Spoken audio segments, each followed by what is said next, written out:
The Middle East faces an unprecedented explosion of violence. The Israeli army's strikes on Iran, coupled with the occupation army's use of cluster munitions in Lebanon, highlight the escalations of the aggression state. As Washington reports 140 wounded service members, mixed messages from the White House clash with tomahawk strikes near civilian schools. These developments have paralyzed oil markets, forcing Asian nations into emergency fuel cuts, while France rejects this military path. Threats to the Strait of Hormuz loom. This confrontation now tests the limits of global power and regional stability. Let's continue our special coverage for the most recent updates concerning this global escalating crisis. I'm Henny Saif. Stay tuned.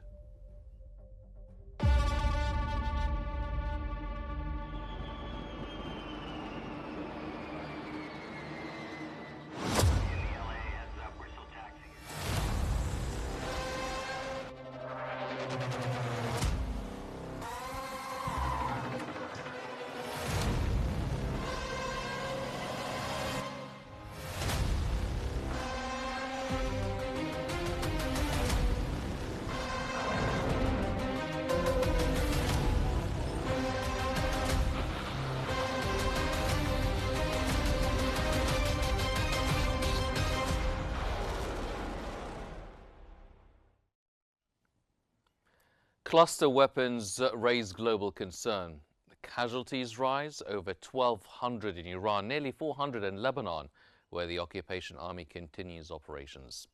More than 667,000 displaced. Oil routes face risk.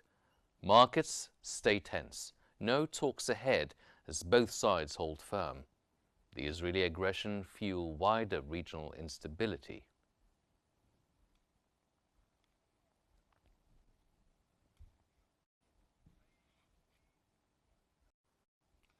The Israeli army's foreign minister claims that Israel is not seeking an endless war with Iran. He emphasized that current military actions are aimed at shifting regional dynamics rather than total occupation. Meanwhile, Tehran's foreign minister says no endless war is sought, with U.S. coordination on when to end the fighting. Hormuz tensions disrupt vital oil routes. Markets stay tense as diplomatic solutions remain distant. Iran continues to monitor these developments closely as the international mediators push for a diplomatic solution. The world watches for any signs of a lasting ceasefire.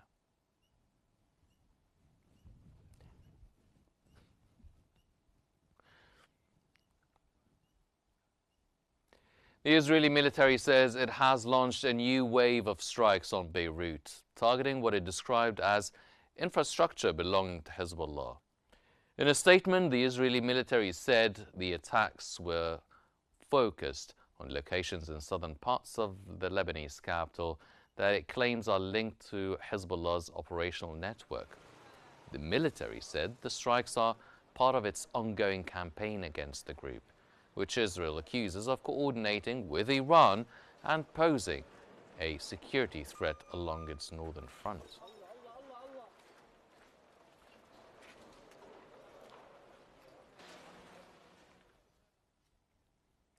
Israeli Prime Minister Benjamin Netanyahu has issued a message addressed to the Iranian people, calling on them to overthrow the country's ruling clerical establishment. In a series of posts on social media platform X, Netanyahu said the current leadership in Tehran should be replaced and urged Iranians to gain their freedom. He added that Israel respects the sovereignty of the Iranian people and claimed that ongoing developments would create conditions for them to determine their own future. Netanyahu said that in the coming days, the opportunity for change could emerge, adding that the moment for Iranians to grasp your destiny was approaching.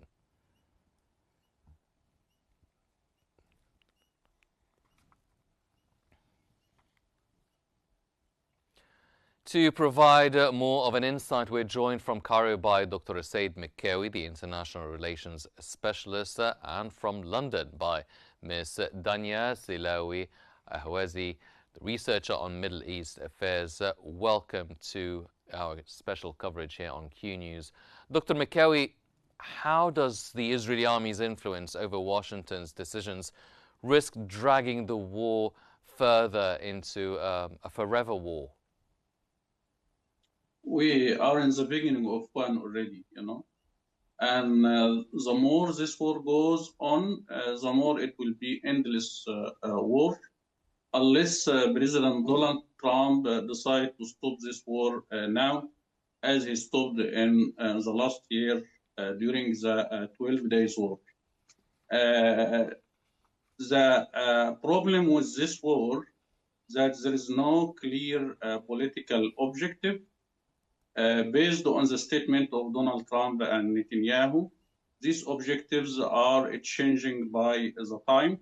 Sometimes it is the regime change. Sometimes it is preventing Iran to have a nuclear program or nuclear weapons. But what we are seeing today and during the last 10 days, that the regime of Tehran has survived till today, and probably it will survive this war due to the pressures inside Israel against Netanyahu, and pressures also against Donald Trump inside the United States, and because it is no more crisis between Iran on one side and United States and Israel on the other side. It is now a total global crisis affecting every country, affecting the peoples of the world. Mr. Hawazi, now the casualties in Iran rose over 1,200. It is very early still in Mujtaba Khamenei's reign in Iran. How's he managing the internal front amid the heaviest bombardment in Iranian history? So Mujtaba Khamenei, essentially Khamenei II, if we look at the way that he's succeeded his father, he's been put in a very difficult situation, but he is not a sign of reform. He's not a sign of changed times. He's a sign of defiance and continuity. I think that was a big player in why they chose him to succeed his father. He's a man that doesn't retained legitimacy from religion, from being an Islamic scholar, the same as his father. Actually, the thing that legitimizes him is his great relationship with the IRGC. Therefore, this should be a sign that he really wants to double down on what they're already doing in Iran. They are not really shying away from the war. They are not shying away from protesters and attacking protesters. There's been an SMS sent to citizens in Iran, essentially telling them that do not come to the streets, do not protest. So we can really see here what his priorities are. It's this keeping control of the regime and ensuring that the IRGC has an even stronger hold on the state. Well, how are the Iranians responding to his call not to go to the streets and not to protest? Essentially, the Iranian people are put in this a really difficult situation. They don't want to go to the streets because they fear bombardment, of course. In this, there is a big effect on civilians. However, they also fear being killed. As you see, earlier this year, it's been estimated by 40,000 protesters were killed.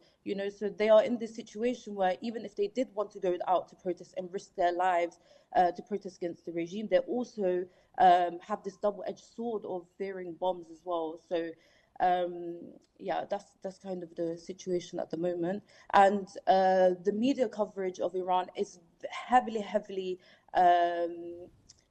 manipulated in the way that everything that is coming out of Iran is allowed to come out of Iran. Therefore, the voice of people who oppose the regime are not being shown, and with the blackout that they've initiated, it's really hard to get information from the actual Iranian people. Therefore, that's the most that I can say on this.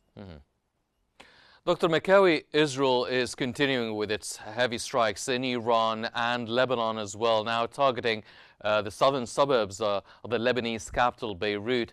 Do you think that Washington can find some sort of a clear exit strategy out of this conflict as Israel continues its strikes?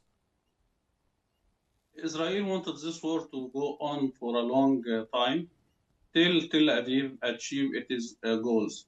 Let us be clear that the goal of Israel is not Ayatollahs or Malali regime. The clear goal of Israel to destroy the total capabilities of Iranian state, whatever military or even infrastructure. The aim is to destroy Iran as it happened in 2003 when United States invaded Iraq and destroyed the capabilities of Iraqi state and military. For Israel, this is a golden opportunity. Netanyahu dreamed of this for decades to go and attack Iran and destroy Iran.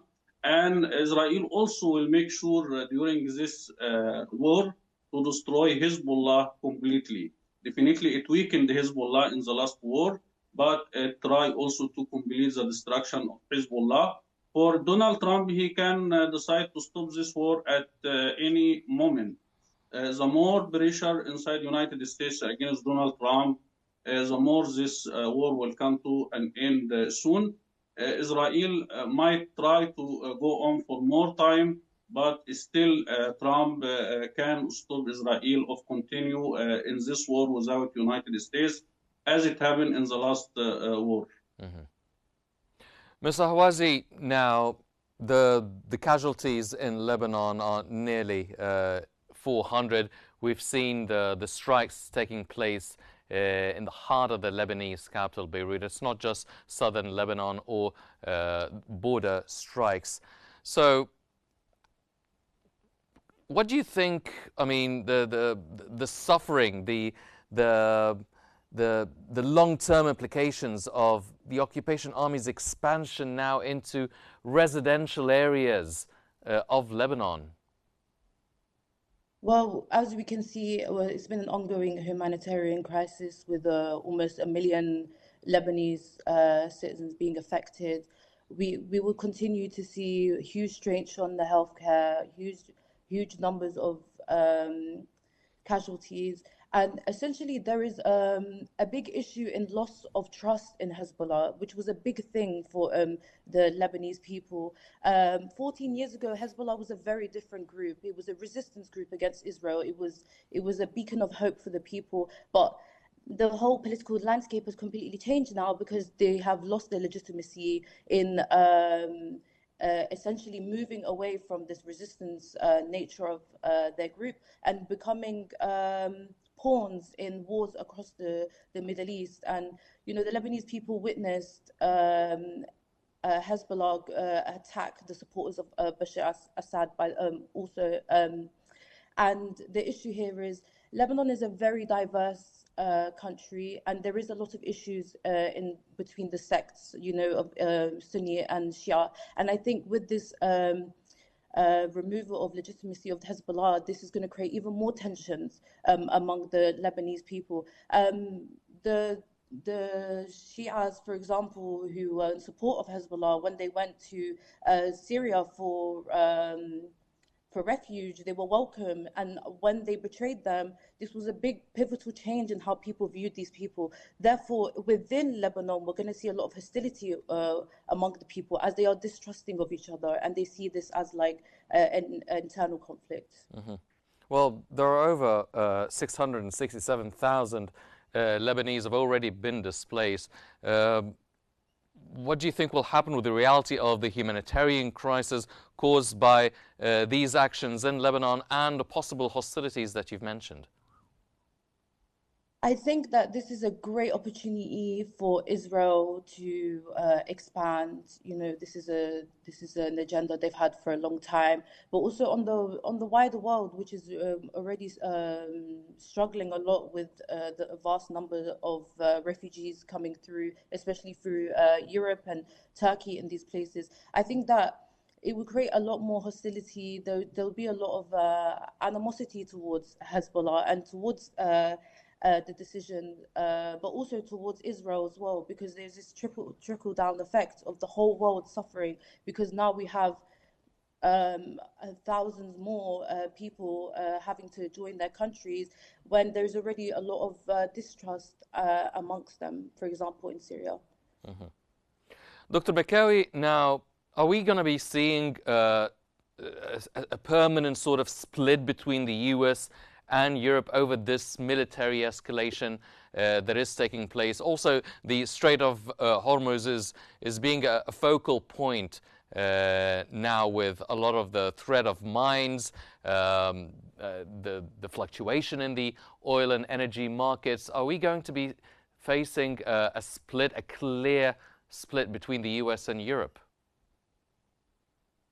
Europe didn't approve what United States and Israel did till today. Actually, Israel and United States started a war without consulting Europeans, whom are the allies of United States. United States have to consult Europe before launching this war, and unfortunately, United States and Israel decided to go to this war, and Europeans have to pay a heavy price.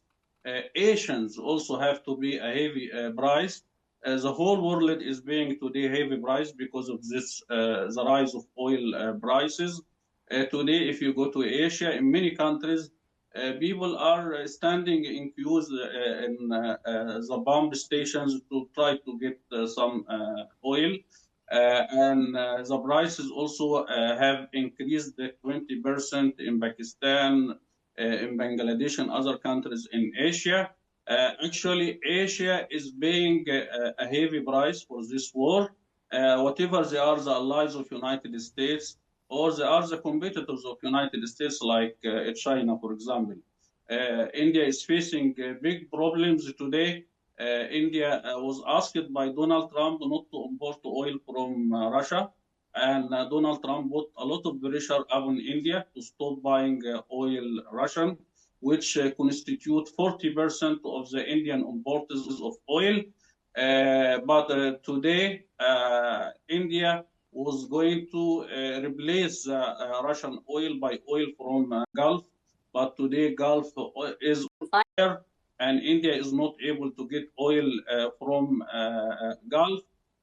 India also get a lot of money from Indians who are working in Gulf, more than 10 million Indians, which pay 50% of oil bill for India. It is a complicated crisis for India. It is also complicated crisis for China, for Japan, for all Asian countries. And if this war goes on for a long time, definitely it will be a huge crisis, and the implication will be very severe for the economies of Asia and also for the world economy.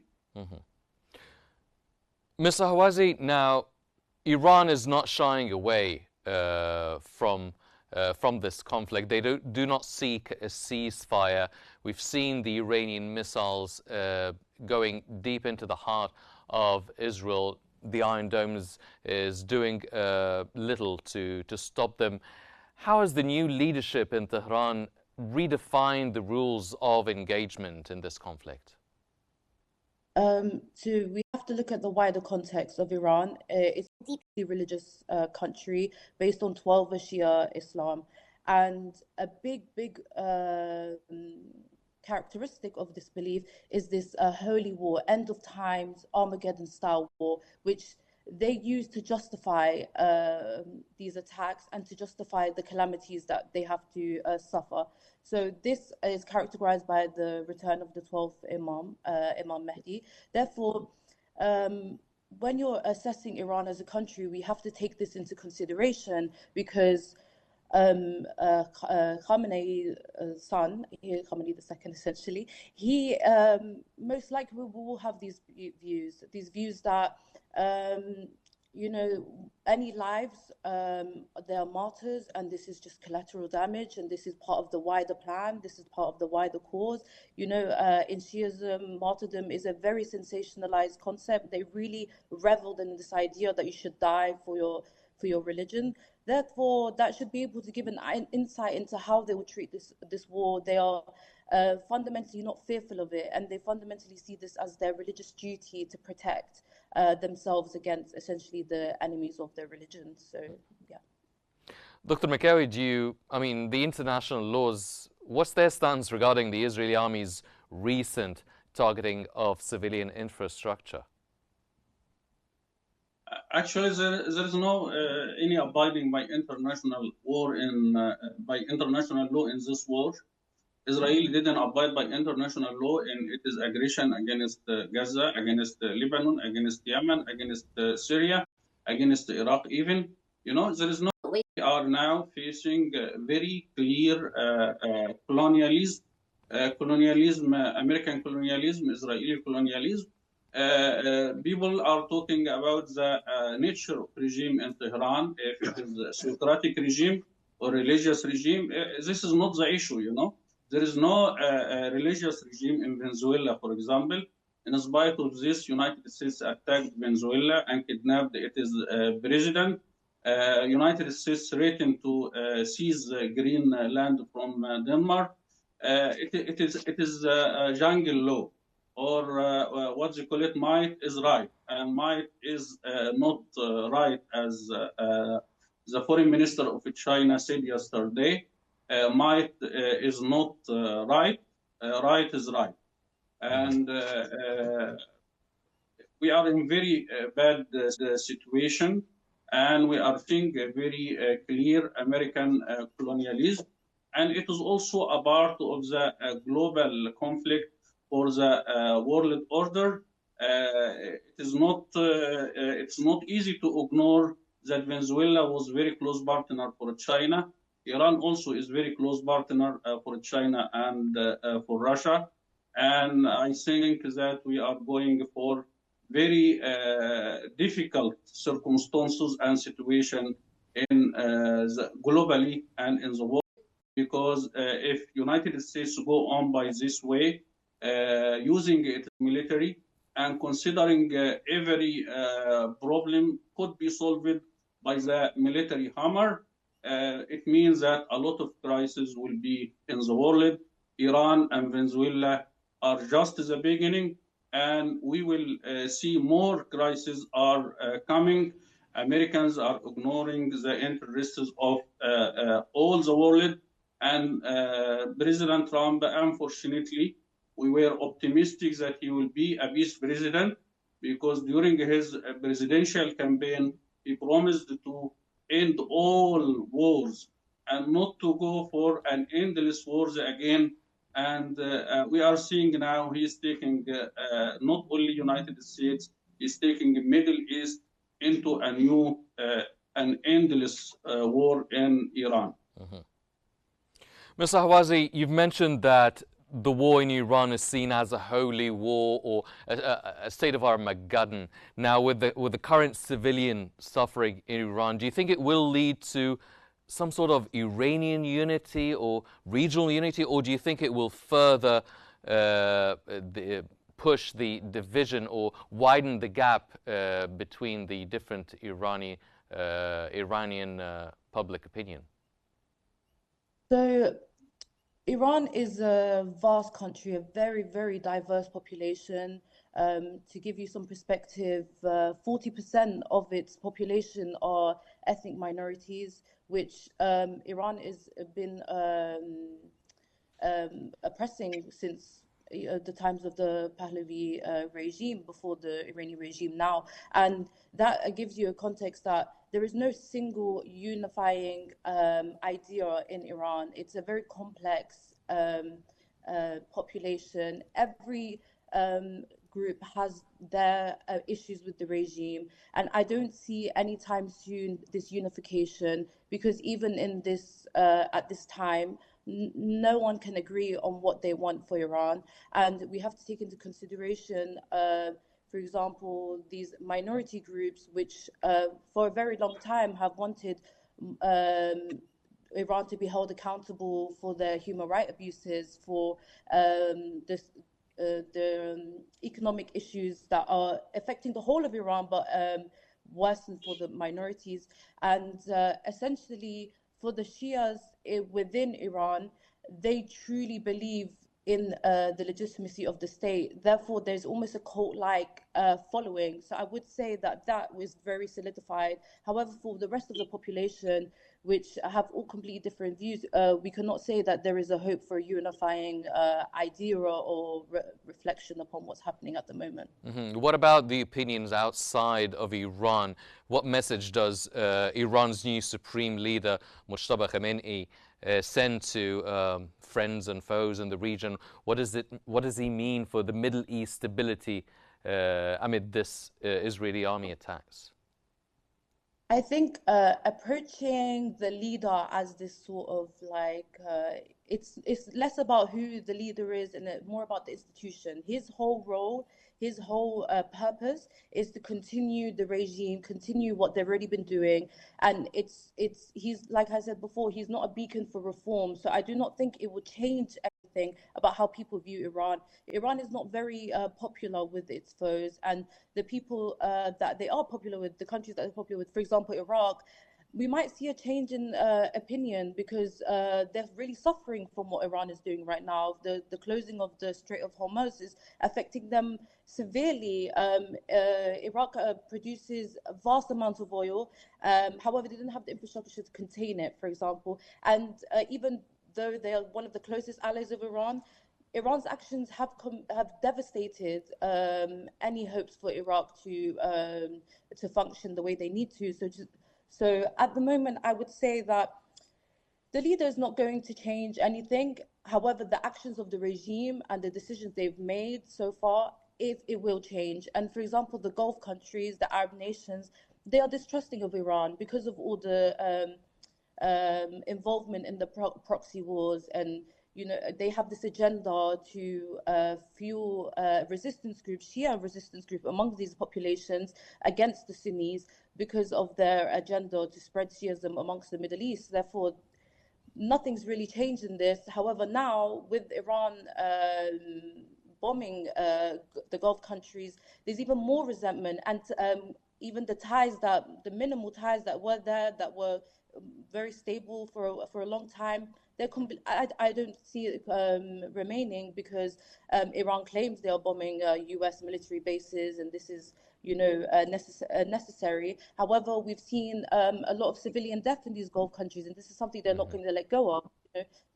Yeah. So there's been bombings of a bomb in Dubai. There's been a bombing of the airport in Kuwait. These are not justifiable acts, and this is not going to win any popularity, but actually lessen the popularity, which was already running thin in the region. Yes. Dr. Mekkawi, how will the mine threats in the Strait of Hormuz and the surge in oil prices reshape the strategic alliances of Asian and global powers? As I said before, closing the Hormuz Strait is creating global crisis and economic crisis for the whole world, including United States, including China, including India, including Pakistan, including Egypt. It is a crisis for everyone, Gulf states even itself suffered till today more than 40 billions of dollars due to this war. Everyone is suffering. And it will be in the interest of every country in the world, including the Middle East, that this war stop today, stop now. The only country who doesn't want this war to stop is Israel, till achieve its goals. And the goals of Israel is very clear, is to destroy the military and civilian capabilities of Iran. Let us remember our experience about regime change in Middle East.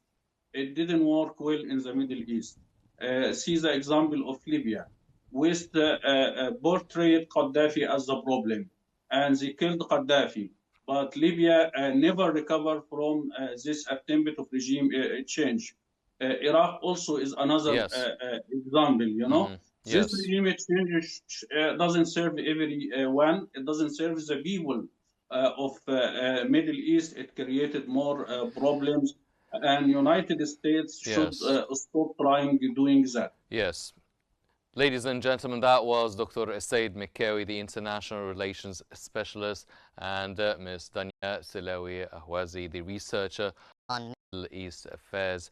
Thank you both for your special insights and this very fruitful discussion.